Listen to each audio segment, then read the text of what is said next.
Hello and welcome. Welcome back to The Revolution is News. I'm Karin Wulf, the director and librarian of the John Carter Brown Library.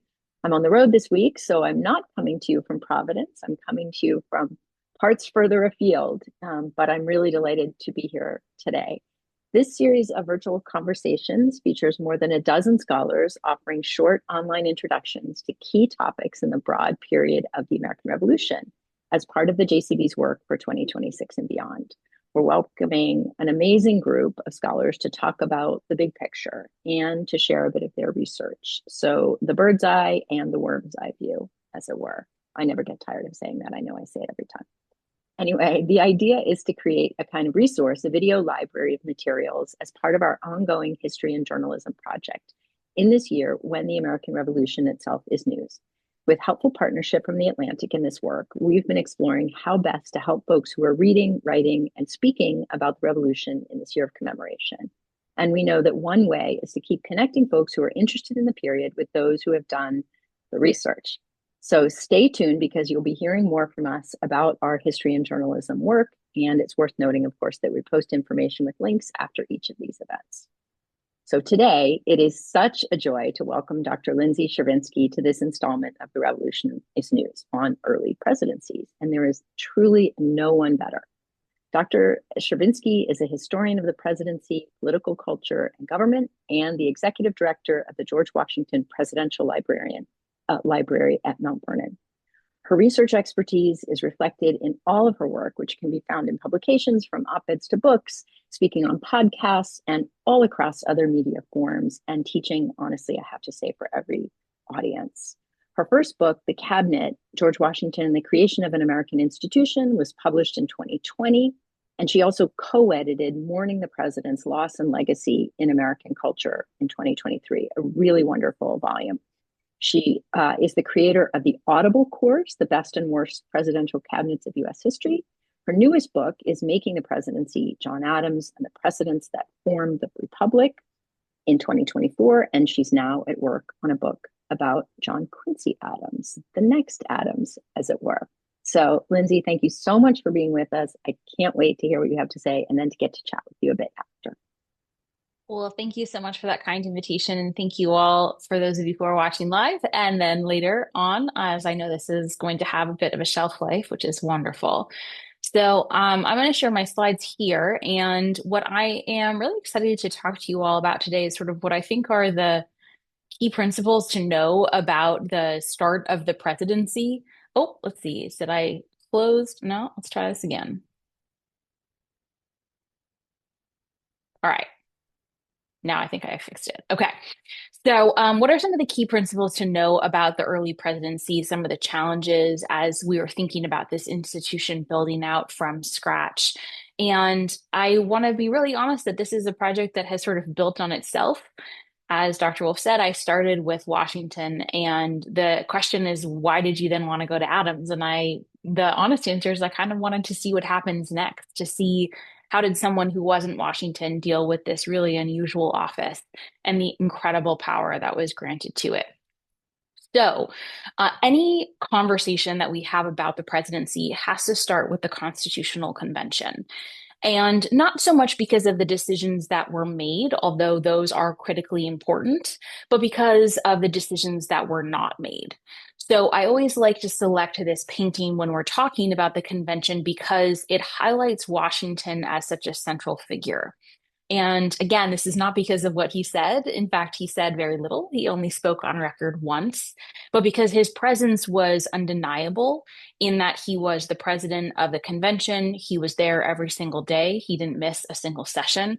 And I suspect that put a fair amount of peer pressure on others not to leave. He voted with the Virginia delegation, so people knew what he thought. But critically, because he was there and because everyone who was there knew that if this Constitution was ratified, he was going to become the first president, it shaped all of their discussions of what this office was going to be, both in the idea of discussing limitations of someone who, was potentially going to use executive power poorly. They just didn't really want to talk about it that much because it was incredibly awkward to be talking about how to limit the first president when he was obviously sitting in the room. And this was something that at one point Benjamin Franklin kind of nudges them on. He was the senior statesman, he's down front in the center. And what he basically said was, we all believe the first president is going to be great. My words, not his. But what happens after that? And he kind of forced them to talk about restraining mechanisms on this office. But they didn't include a lot of them. There are a lot of silences. There are a lot of things that are not said. And I think partly that was because he was there, partly because by the time they really got to the meat of the presidency, it was August. They were tired, they were hot, they were grouchy, they wanted to go home. And so Article 2 is incredibly short. It says very little about what the president is supposed to do, especially on a day-to-day basis. It says what powers the president has, but not a lot about how they're actually supposed to use them. And they left those silences and those sort of vague absences on purpose because it was a way to perhaps try and increase the likelihood of ratification, but also because they trusted Washington to figure it out. They trusted that he could use enormous authority and then give it back in a safe way, largely because he had already done so once after the end of the revolution. And I love to share these numbers because I think it really does emphasize the sheer scope and scale. So this number next to the United States is the length of our current Constitution. So just over 7,700 words. That includes all of the amendments. When the Constitution was originally ratified, it was just over 4,000 words. So it would have been the shortest in the world. And that just demonstrates to us how little is actually written down. And so if that little is written down, then that meant that the first couple of people who were in office had to figure out what to do when there was very little in the way of a roadmap or a guideline, and certainly the precedents that they were familiar with. The King of Britain, the King of France, these are not precedents they wanted to follow. So I think there are three key precedents that I want to touch base on these administrations. And then there are two elements of what it means to have a republic that are central to the presidency that I'm going to close with. So the first thing for Washington is presidential leadership in crisis. And this is particularly important because Congress was out of session almost anytime anything interesting happened in the 1790s. Today we make fun of Congress for not being in session all that much, for taking very lengthy vacations, but they had nothing on the Congresses of the 1790s because it often took so long for people to get home. It could take them weeks to get from the capital city, wherever they were, to their home. It took weeks for communications to get back and forth. And so that meant that whenever something unexpected happened, Washington had to figure out for the first time how to respond to that. And this was true for both international crises and domestic crises. So the international crisis came first. And this was in 1793. So this was Washington's first year of his second term. And France had declared war on Great Britain that spring. And it quickly became an international crisis, an international conflict, I should say. And for Washington, the question was not so much whether or not the country was going to enter the war. Actually, the entire cabinet, including Thomas Jefferson, agreed that the United States had no business entering a war when the country was just beginning to recover financially, environmentally, emotionally, and physically from the revolution. But rather, what did neutrality actually look like, and how do you enforce it? And so the cabinet agreed that Washington should issue a proclamation basically stating that the United States was going to stay out of this war. And then they had to spend the next 6 months figuring out what that meant in practice. And that was largely because of the gentleman on the right. His name is Citizen Edmond Charles Genet. He was the new French minister to the United States. And he believed that the United States should enter the war fully on France's side as a French ally. And if that wasn't possible, then they should just get out of France's way and turn a blind eye to whatever they wanted to do on American soil and in American waters. And this was particularly problematic because Genet wanted to set up basically a factory for privateers or private ships that were sailing under a license or a letter of marque, is what it was called at the time, on behalf of a foreign nation. So, for example, he could hire an American ship captain with a private ship to go attack British ships If they were successful, they captured that ship, they would drag it back into port, sell off anything valuable, and then turn that new ship into another French privateer. And this was standard war practice in the 19th century. There wasn't anything objectionable about France doing that per se. But the problem was where Genet was choosing to do so. So this is a map of Philadelphia in the 1790s. The star on the right is the port of Philadelphia, where Genet had set up shop. And the star on the left was the president's house, where Washington was living. So it was about 6 blocks apart. Needless to say, this behavior did not go unnoticed by Washington or Secretary of State Thomas Jefferson, nor did it go unnoticed by the British minister, who was also in Philadelphia, who went to Jefferson and said, excuse me, I thought you were neutral. Why are all these French privateers in the port of Philadelphia with their British prize booty? And that was particularly pressing because French privateers were so darn effective that they kept capturing British ships, dragging them back in, and then naming them really insulting things. Like one of the ships was named after Genet. So Washington and the cabinet had to decide what to do. They could either wait for Congress to come back into session in November. This was in July that this big kind of crisis moment happened. So waiting until November wasn't a great idea. They could convene an emergency session of Congress to respond. But again, that was going to probably take at least 2 months because you needed to give a month for the news and then a month for people to travel. Or Washington and the cabinet could take decisive action. And that's what they decided to do. They requested the recall of Genet from France, and they wrote up a list of 8 rules of neutrality that governed what Americans had to do in times of neutrality and what foreign actors had to do on American soil. Now, when Congress came back into session that fall, they could have rejected those rules. They could have criticized Washington. They could have rebuked him for taking this decisive action. Instead, they took those rules and they codified them into law. And that law governed periods of neutrality all the way up through the Civil War. What that meant was basically Congress was saying tacitly, good job handling this crisis. And it established the expectation that when there was a foreign policy crisis, the president would take decisive action. So Washington essentially carved out a sphere of jurisdiction for the president over foreign policy without Congress really saying anything. And then once they agreed to it, it stuck. So that's foreign policy. The same thing happened with domestic policy. In 1794, there was a rebellion in Western Pennsylvania known as the Whiskey Rebellion. We're going to circle back to the accuracy of this painting in just a moment, so put a pin in that. But basically, again, Washington had to decide what to do. He could wait for Congress to come back in session that fall. Again, this happened in the summer. He could convene an emergency session of Congress. He could call up the army, but the army was out west fighting wars against Native nations in the Ohio Territory. Or he could use a recently passed bill that was sort of the precursor to the Insurrection Act to call up local militias and crush the rebellion. In order to do so, he had to submit evidence that this was an insurrection that regular law could not deal with to a Supreme Court justice and to get approval, which he and the cabinet ultimately decided to do. And they marched west. He gathered with the militias in Carlisle, Pennsylvania. He turned around and went back to Philadelphia. The rebellion was crushed, and he ended up pardoning most of the people that were actually prosecuted for this rebellion.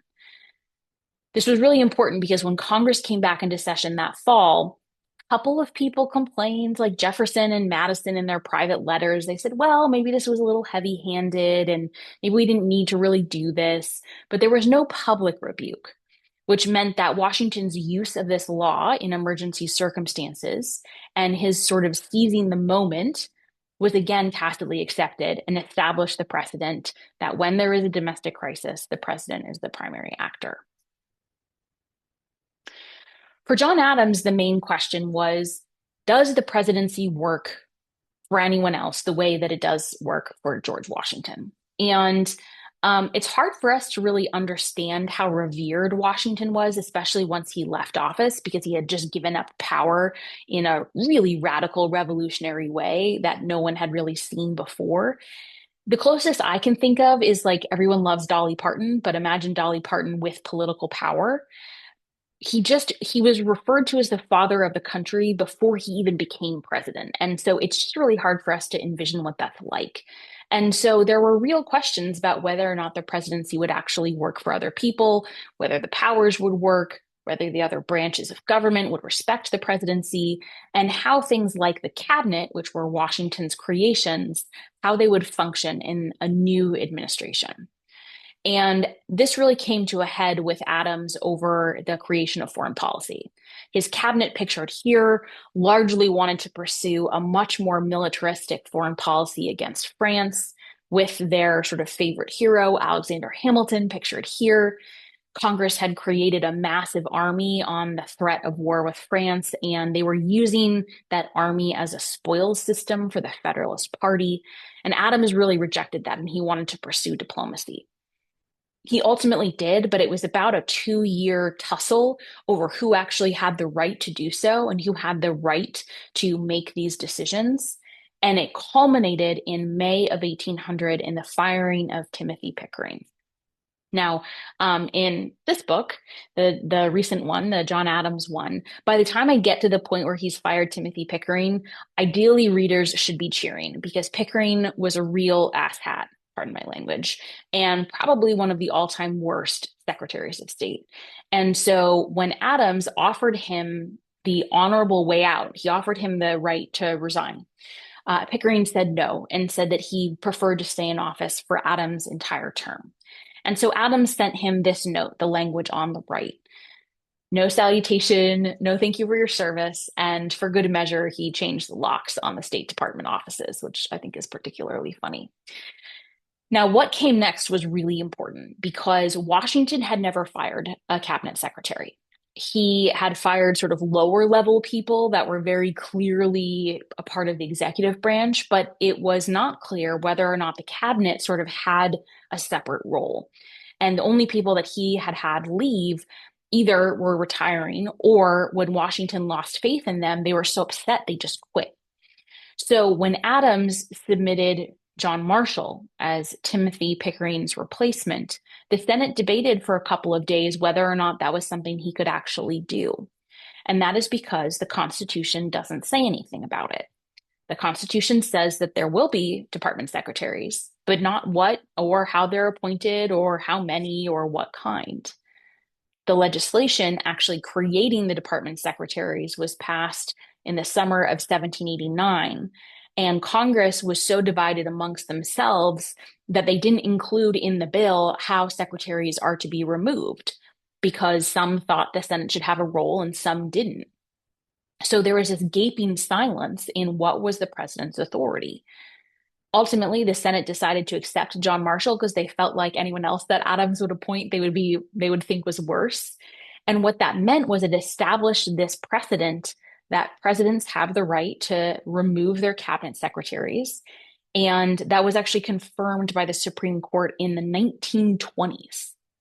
But if you think about what the character of the executive is, that it's one person that's making the decisions and is ultimately responsible, if you have cabinet secretaries that can pursue their own policies or have their own agenda and can't be removed by the president, you essentially turn the executive into an executive by committee. It becomes basically the British cabinet, in which each cabinet member sort of has their own constituency. And so this decision by Adams and the Senate's acceptance of it was an essential stepping point in the development of the presidency after Washington. And that didn't happen until 1800, so 13 years after the Constitution was written. The big decision for Thomas Jefferson is what to do with executive power when the Constitution is silent. And you might be saying, well, yes, but wasn't that also George Washington's issue and John Adams' issue? And you would be correct. But the reason this is important is because Thomas Jefferson was from the other party. And Thomas Jefferson had been incredibly critical of how George Washington and John Adams had used executive authority. And then he comes into the presidency and in 1803 sent James Monroe to meet up with Robert Livingston in Paris to offer to buy New Orleans from France. In response, Napoleon offered the entire Louisiana territory for $15 million. They accepted that deal. It was sent back to the United States. And then Jefferson thought, well, this is obviously a huge bargain. This is a brilliant purchase, but I don't have the constitutional right to buy territory. And so I better write up a constitutional amendment and submit it to Congress. And so he did. He wrote up a constitutional amendment. He sent it around to his cabinet, and they basically said, put that away. Like, do not introduce this subject. If the Senate is not going to bring it up, then be quiet. And he said, no, I have to do this. This is a constitutional issue. So they sent him back some edits and they said, we still really think that this is a bad idea. And ultimately, they convinced him, along with some other allies, that doing so would delay the ratification process and potentially threaten the purchase from Napoleon. And so Jefferson made the very difficult and I think correct decision to sort of sidestep his constitutional scruples, thinking that, well, if this is later a problem, Congress will bring up an amendment. And I don't know anyone who thinks that Jefferson shouldn't have made the Louisiana Purchase, but it was a savvy political, if not constitutionally ideological decision. And I think that is an essential stepping stone in when we think of what we expect presidents to do is, of course, we want them to adhere to constitutional principles, but there are difficult decisions that have to be made, and certainly Jefferson had to make them. So this is some of the newer work that I've been doing on the foundations of the Republic, and I will confess that this is work that is almost entirely inspired by the events of the last decade. And I don't think that is something we should shy away from. I think it's really important to recognize that historians, and I suspect journalists as well, historians write history based on the questions they ask.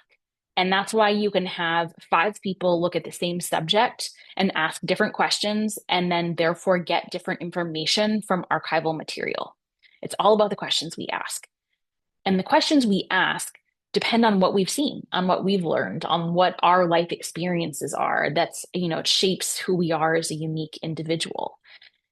And so, for example, one of the things that people ask me is, are you nuts to write a book about John Adams after David McCullough wrote this sort of magisterial treatment that was turned into an HBO miniseries and instantly became legend? And my answer is, yeah, maybe I am nuts. But the thing is that all of the biographies of John Adams were written before January 6th.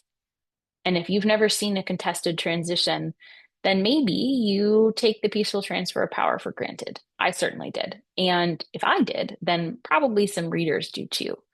So I started looking into, okay, where did this thing come from? Where did the peaceful transfer of power originate? How was it created? Because again, it's not in the Constitution. I mean, elections are, but the actual, how you actually transfer the power is not written down. And that had to start somewhere. The same with our culture of civilian control of the military. It says that the president is going to be the commander in chief, but other than that, it's pretty silent. And so those cultural elements, those practices, norms, and customs had to be taught, and the American people had to be taught how to cherish them. So the civilian control of the military, I think, really starts during the Revolution when Washington was adamant about maintaining deference to Congress, even when they were awful, even when they were not supplying him with the supplies he needed, when they were not giving him the support he needed, when his officers and troops had not been paid in years.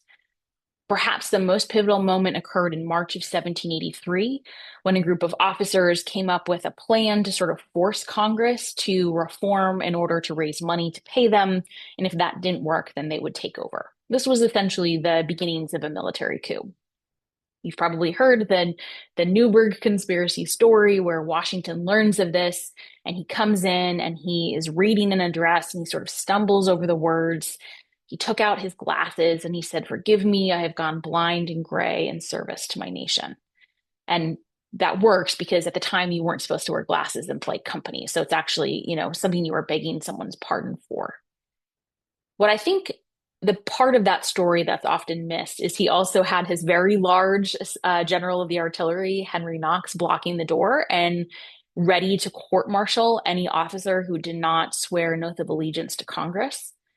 But also in the address, what Washington said, and this is so important, he said, "We are not going to be loyal to Congress because they are good at their jobs." They're not. We are going to be loyal to Congress because we are going to be the first army in human history that is not a threat to democracy. It is a conscious choice that had to be taught over many generations.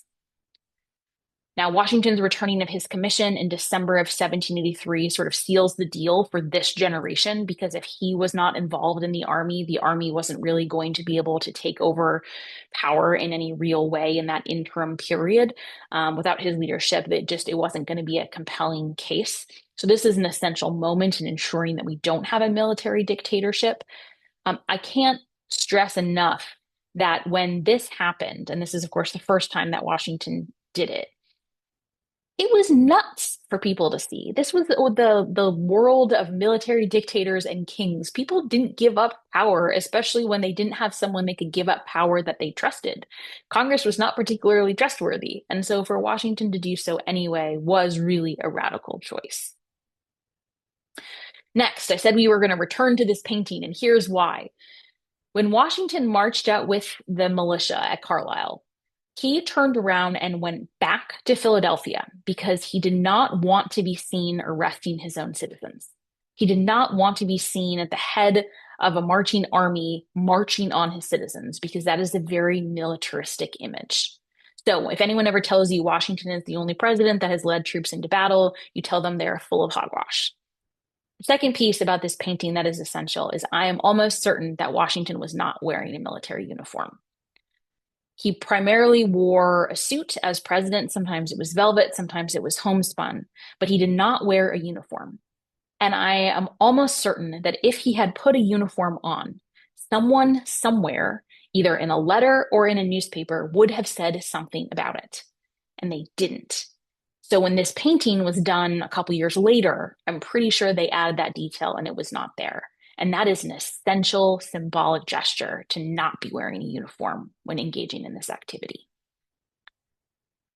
Washington then, of course, gave power up again in 1796. And again, can't stress enough how mind-boggling this is.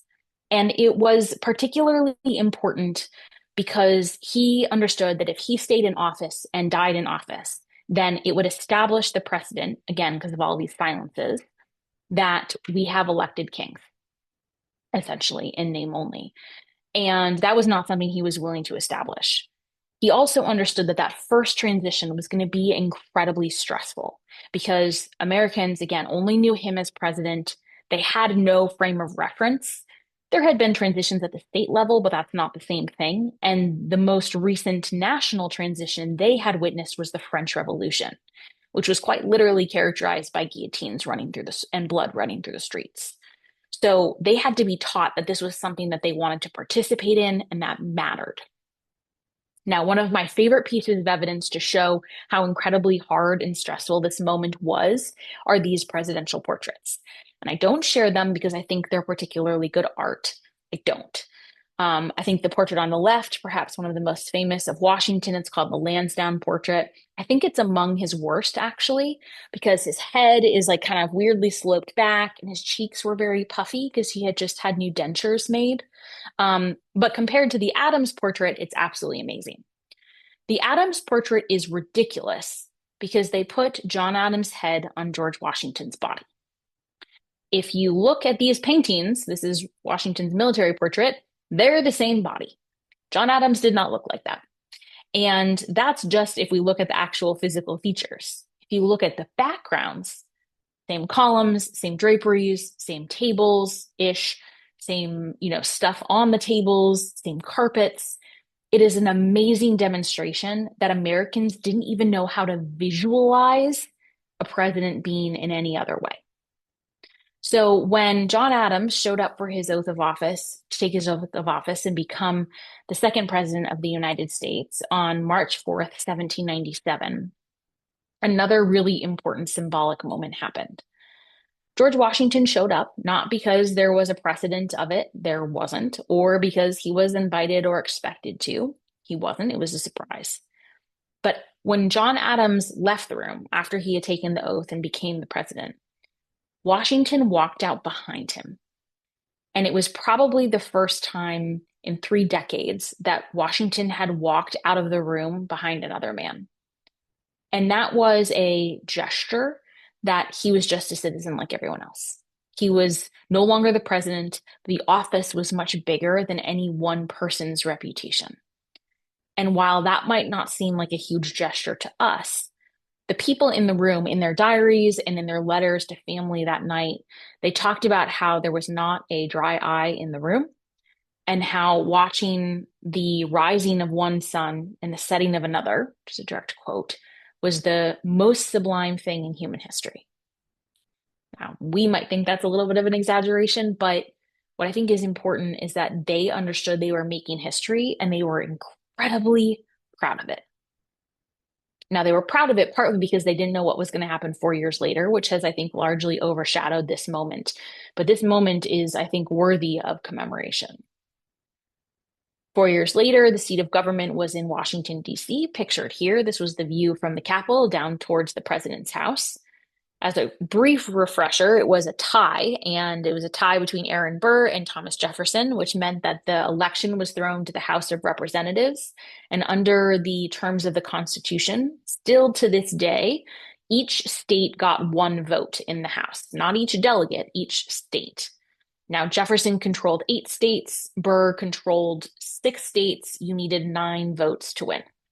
So that meant that they were deadlocked. And in the 2 months between the time it was clear that there was a tie and when they were going to start voting in mid-February, it gave the Federalist Party an opportunity to come up with all sorts of plans to try and sneak Burr into the presidency or to try and delay the outcome such that there wouldn't be a president in March and you would have to maybe appoint someone temporarily or have a new election.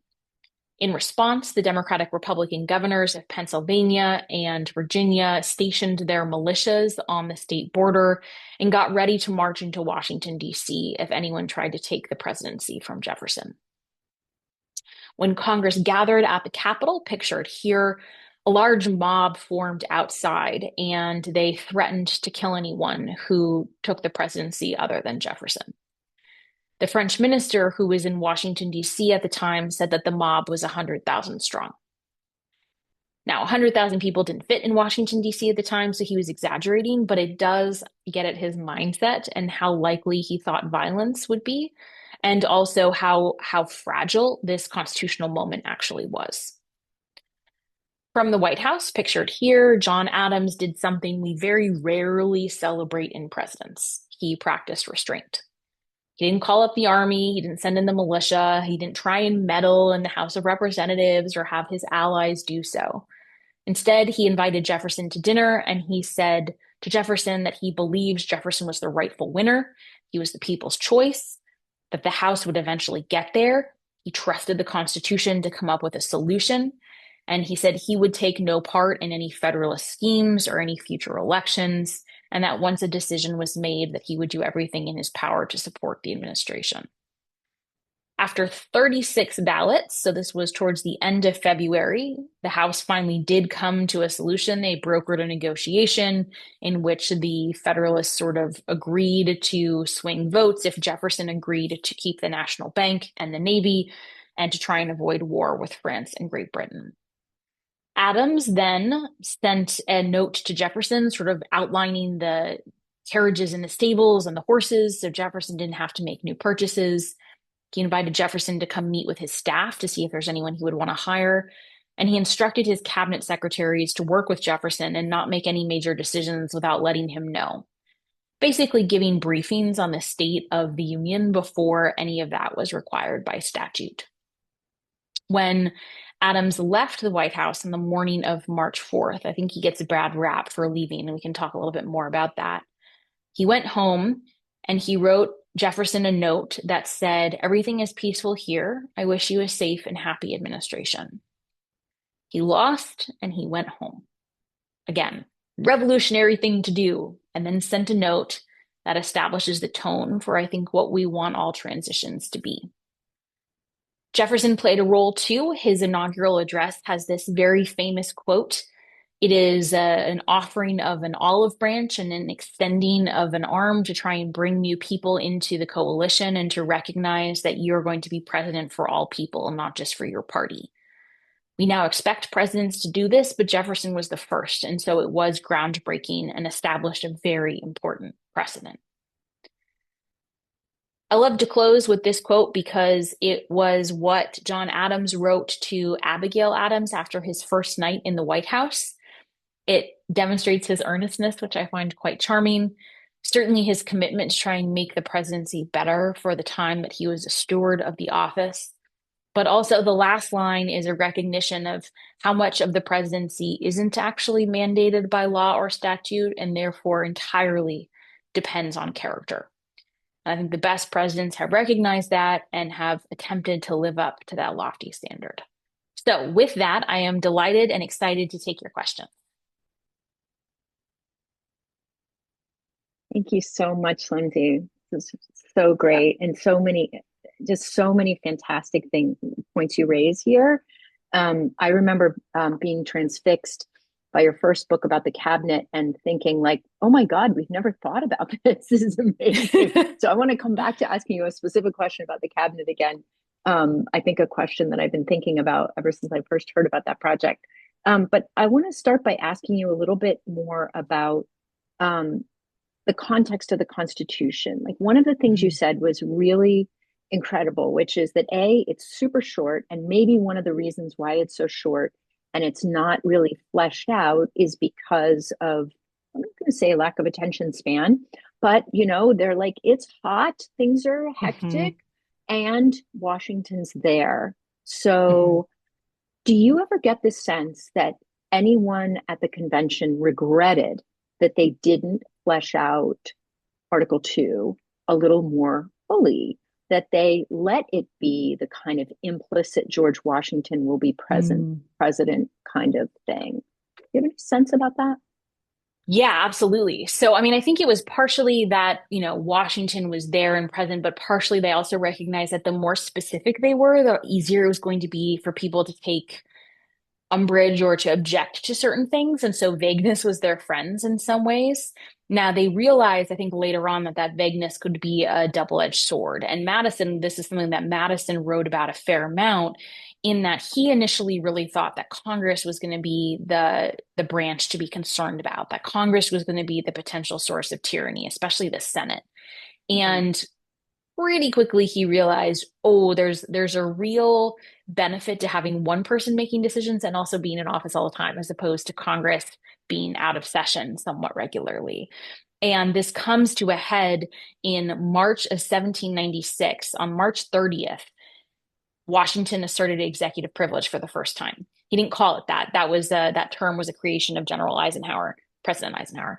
But it was the first time it was asserted. And in the letter, it's one of my favorite letters because Washington is so snarky and he's not usually snarky with Congress. And he basically lectures the House on trying to insert itself into the foreign policy process. And he says in the letter, I was at the Constitutional Convention. I was there when this was decided. And if you don't believe me, you can look at the journals, which I have in the Department of State offices. And Madison is like, what the heck, man? Like, I was there too. And I have a very different recollection of this. And in the past, when Madison had tried to sort of refer to the legacy of the convention, he had been shouted down. And so for him, it was very frustrating that Washington had the authority to kind of put his thumb on how this was remembered. And if they had been more specific, it would have been much harder to do so. Yeah, it's so, so interesting. It does feel like, so much of what you talk about is the stressful flexibility of relying on norms and Mm-hmm. practices that are cultivated over time through character, expectation.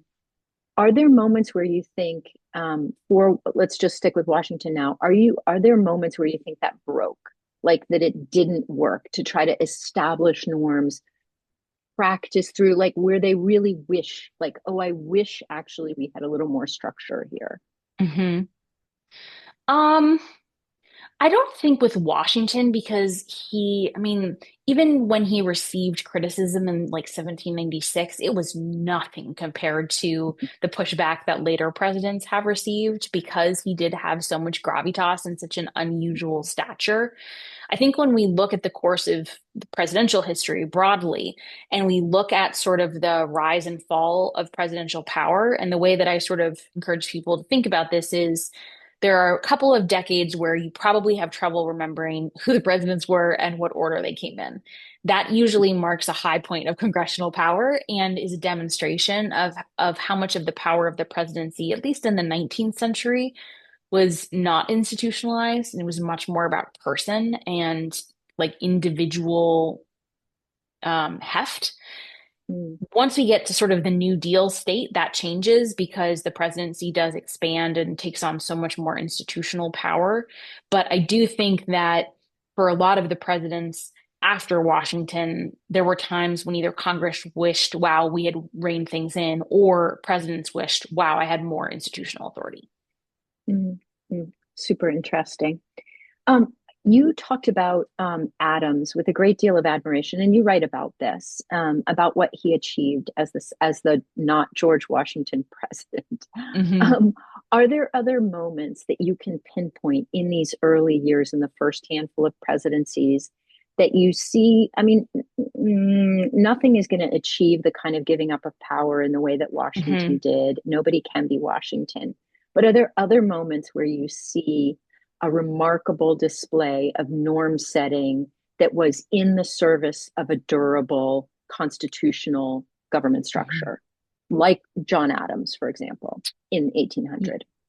Yeah, I mean, so I think certainly Adams' ultimate victory over his cabinet is a big one in terms of presidential authority, which I mentioned. He also pursued peace with France when it was clearly something that was going to harm his own political prospects, but was for the good of the nation. And that type of civic virtue, which I define as putting the Constitution or the nation above one's own partisan interests, is something that is required to get the nation through constitutional crises. And it's not necessarily a partisan thing. If you think about, a great example is Watergate. It was Republicans that ultimately told Nixon they had to go.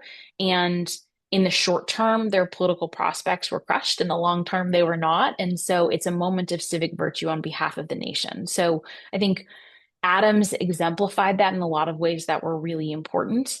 And I'd love to circle back to, him losing and going home because the precedent of a losing president staying for his successor's inauguration was not established until 1845. Mm, And so he's often criticized with the benefit of hindsight. Now that's our expectation. But his contemporaries didn't criticize him. They didn't expect him to be there. Jefferson didn't ask him to be there. And I believe that after the very near collapse of the Constitution in early 1801, Adams thought that it would be a distraction if he was there. It'd be harder to turn the mm, page. And so the concept of losing and going home was just this was the age of Napoleon when people fought back from islands to try and, retain power. And so that in terms of an institutional exclamation point that this office is bigger than one person. And then Jefferson's decision to adhere to Washington's two-term precedent kind of solidifies that in such a powerful way that it sets up the presidency on really strong footing, that it is not about the person, it's about the office. mm. So is that, if I hear you right, that is Washington walking behind Adams, Adams Mhm. going home, Jefferson saying that's right, two terms and out. Yeah. And that's a kind of amazing collection of norm setting in the Mhm. service of the nation and in the service of the office, not their own Yes. political fortunes. Super interesting. Can we back up and talk about the cabinet again? Because I feel Yes. like it's just so super interesting. Um, the cabinet itself, actually, you have described the space of the cabinet Mhm. meetings in your first book. Can you talk about what gathering a cabinet together was like for Washington? What that was like in his first term to have this collection of advisors and to create these roles and create Mhm. these departments out of not quite whole cloth, but close. Yeah, pretty close. Yeah. So the main argument of this book, and what I think was hopefully my big contribution, is that the cabinet's not actually in the Constitution. The department secretaries are mentioned, but again, not how many, not what type, not even what they do. And that was because the delegates at the Constitutional Convention explicitly rejected a cabinet. They explicitly rejected it because they did not want to recreate the British system. They really blamed the British cabinet for the corruption and cronyism they saw in the British government, and they felt like it obscured all transparency and responsibility. If you had these secret Mm. meetings, then you didn't know who was saying what and who was making a decision. And so when Washington came into office, he had the expectation that he would meet with the Senate as a Council of Foreign Affairs, which is what it was intended to be, and that he would, exchange written advice with the department secretaries. And he tried to meet with the Senate, and it went so badly that he did it once and he never went back again. And that was in August of 1789, so just a couple of months into his presidency. And then he quickly realized that talking about these really weighty matters of state that we've been talking about today with parchment and quill is incredibly inefficient. And what happens if you have follow-up questions? Like, you need to have the in-person consultation. So for the first 2.5 years, not until November 26th, 1791, did Washington actually gather all four secretaries and bring them together in the room to discuss an issue. And I think because Washington had a cabinet and every president since has had one, most people just kind of assumed that it's always been there, it was always going to be there, it was inevitable. And when I started Mhm. looking into the subject when I was working on the first book, I thought, oh, surely somebody has written about this, and they hadn't. So that was an amazing discovery and such a fun thing to be able to write about. And so the reason Washington ultimately did that was because he had benefited so tremendously from the councils of war he had gathered during the revolution with his officers and aides. It was a way to build consensus, to get lots of different types of advice all at once from lots of different people with lots of different areas of expertise. It was a way to obtain political cover if he was making a controversial decision. And it made him better. It made him a better commander, and he knew it. And so he wanted to replicate that process of getting lots of different types of advice, having them kind of stress test each other. He loved it when they argued because it allowed him to sit back and take in all the information and make sure he wasn't missing anything. But he gathered this group in his private study at the president's house in Philadelphia, which was a relatively small room. It was about 15 by 21 feet. It would have been stuffed with furniture by modern standards because they used furniture very differently than we did.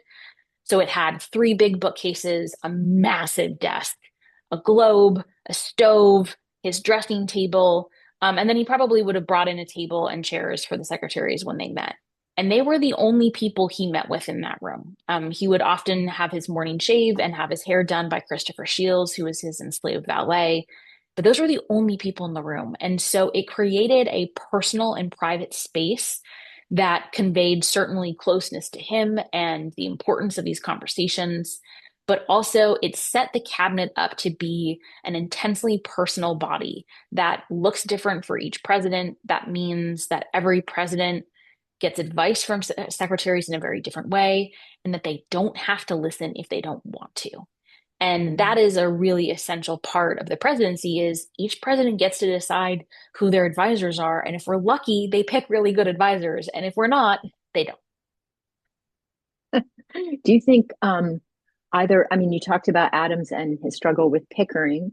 Do you think subsequently Adams and then Jefferson and then maybe after that, but certainly those first two, do you think they regretted the model that Washington had established of this kind of council? Like, because those are Washington is one kind of a personality and he had one Mm-hmm. set of experiences. And as you said, his idea of the cabinet came from his experience of that council of war. That's your insight there. And Adams and Jefferson have very different Mm-hmm. experiences of anyway, we'll just leave it there, and personalities. Yeah. So how we can imagine how they would work with a kind of Mm-hmm. set of advisors would be different. So do you see beyond the kind of Pickering? I love when you said he was an asshat. That's very funny. Also true. I have another Pickering question for you, but do you think they regretted that model that Washington created, or do you think they were able to adapt it to themselves and their personalities and experiences? Um, the good ones could. So what I love Mm, about the cabinet, especially after Washington, although including him too, is it's almost like a funhouse mirror for leadership. It really reveals the best and worst qualities of a president in very sharp and sometimes harsh lighting. And so the good presidents thrived under this leadership model where, like Lincoln made the most of his cabinet, of course, famously team of rivals.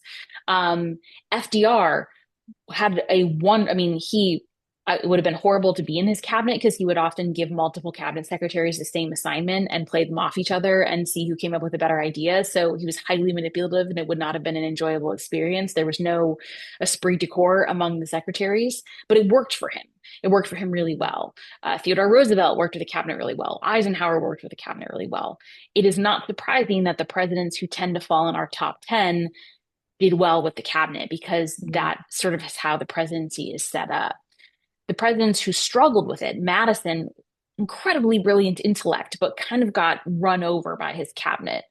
Warren Harding let his cabinet do whatever they wanted, and they produced a whole heck of a lot of corruption. So I think that the presidents who came to regret it were the ones that were not as strong personally, and for whatever reason, could not make it work for them.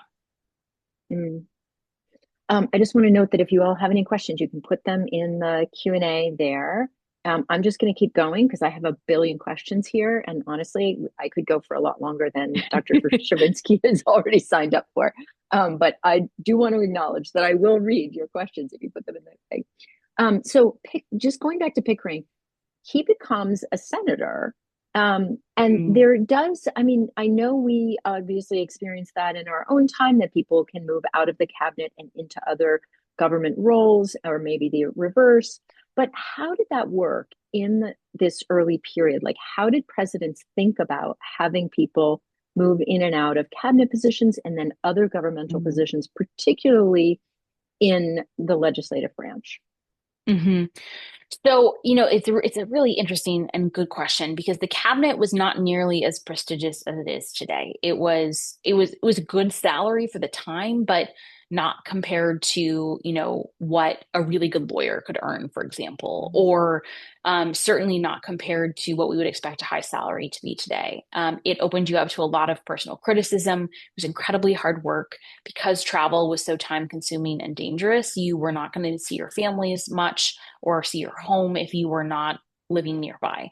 And so a lot of people didn't want the job. And so presidents often had the same experience that they do today, where like your first term cabinet is much better than your second term cabinet, because once you have that rotation out, it's harder to get good people in. And that was certainly true for Washington. And then it was true for Adams in that he knew how hard it was for Washington to replace people. And so that's why he kept Washington's cabinet, which was this sort of B team, the second tier, including Timothy Pickering. In terms of how they selected the cabinet people, they typically selected, the team of rivals concept. I slightly disagree with because pretty much every president up until Lincoln pulled people from their party to basically build a coalition. It's smart politics. We see presidents do it today. President Biden put Pete Buttigieg in Secretary of Transportation. It's a way to build a coalition and build support from your potential rivals. What made Lincoln so remarkable is he was the least well known and least experienced of the entire team of rivals, and that made his political genius all the more amazing. But so, for example, when George Washington was putting together his cabinet, the most experienced diplomat was John Adams, and he was his vice president. So when he was thinking about who would be the Secretary of State, the other two experienced diplomats were John Jay and Thomas Jefferson. So he asked John Jay, which would you rather have, Secretary of State or Chief Justice? And Jay said Justice, so he went with Jefferson. You basically tried to take the most experienced person because they really did value that expertise. And then you tried to put together a coalition that represented the different regions and states of the nation. Again, this is just really good political sense that you want people to feel bought into your administration. And so if you have that representation, that diversity of perspective, it makes a huge difference.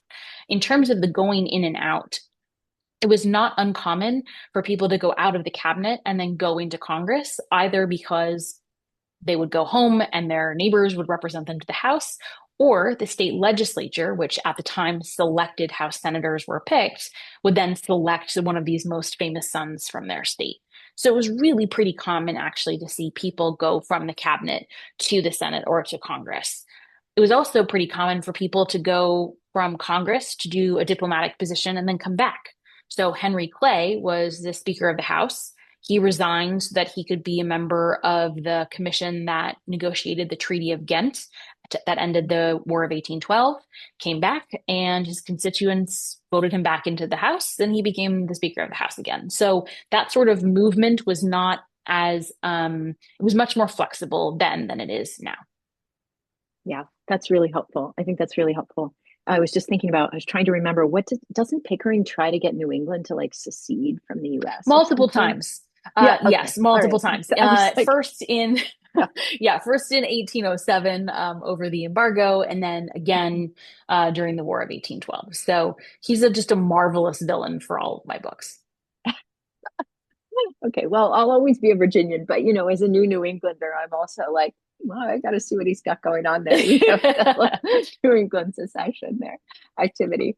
Um, okay, so I also wanted to ask you really about how you think about the transition. I know this is a scrambling because we were just talking about like, early 19th century, but back to Washington and establishing the presidency, because I feel like this is the biggest question of all. How do you go from having a monarch, from having a king? Like they all understand the structure of political authority that's invested in a monarch, how you even interact with, how other nations interact with. How do you develop this thing called a presidency out of nothing? Like there's yeah, that's my question. How? No big question, Well, Lindsay, just yeah. how. Well, Mm, that was the dilemma, wasn't it? This was it was a balancing act because they had gone from the monarchy to the Articles of Confederation, which nation's first constitution. It did not have an executive. It had a president of Congress. That was essentially a ceremonial role. And that hadn't worked. So the presidency is already sort of a triangulation between those two poles, trying to figure out what is a middle ground that they could live with that would have enough authority and what they called energy. They wanted an energetic executive who basically could make decisive decisions and, again, act in that moment of crisis or enforce the laws. So they're trying to figure out what that middle ground looks like. And they kind of try and come up with these three branches as a way to do it. But this entire thing is an experimentation. And it is a building the plane while they are flying it experimentation because they write down what they think is going to work and then they try it. And they realize pretty quickly they need a Bill of Rights. So they pass that the first summer. They realize pretty quickly that there's a loophole in how the president is elected. So they passed that in 1803. That's the 12th Amendment. But for Washington, once he's actually elected, he starts having to think about this. And so he sends out this series of letters to different friends and advisors saying basically like, how do I act on a daily basis? And he lists these series of questions like, can I attend a private function at a friend's house? Can I host functions at the president's house? Like, should I host functions? Should I have open houses? Should I do tours to see people? And when he was going to his inauguration, he wrote to Henry Knox that he felt like he was a prisoner going to the place of execution. And that gets at, in another letter, he was more specific to Catherine Macaulay Graham, saying that the weight of every single one of these precedents, because every step is untrodden, that's the word he uses, untrodden. Every single decision was going to establish a precedent for those that followed. So, he wore American homespun to his inauguration because he wanted to wear American made rather than French silk or British wool. He had to think about how he was going to travel, how he was going to be introduced. And a lot of it was just experimentation. It was push pull. It was try it, see how it went. If it didn't go well, try something else. And I love that you asked this question because we often think of, okay, well, the Constitution is written, there's the presidency, it's done. It is still being created they are still trying to, flesh out the fuzzy bits decades into this presidency because new questions come up. And none of them had any model. None of them knew what they were doing. They were just trying the best that they could to figure out something that made sense. With a commitment to the nation and with Yes. honor and integrity and character. I was taking notes here. Okay, so we do have a question here from Chris, and you have exactly 30 seconds. I'm sorry to answer this Okay. question. The question is, can you say something about Hamilton and Washington and the Whiskey Rebellion?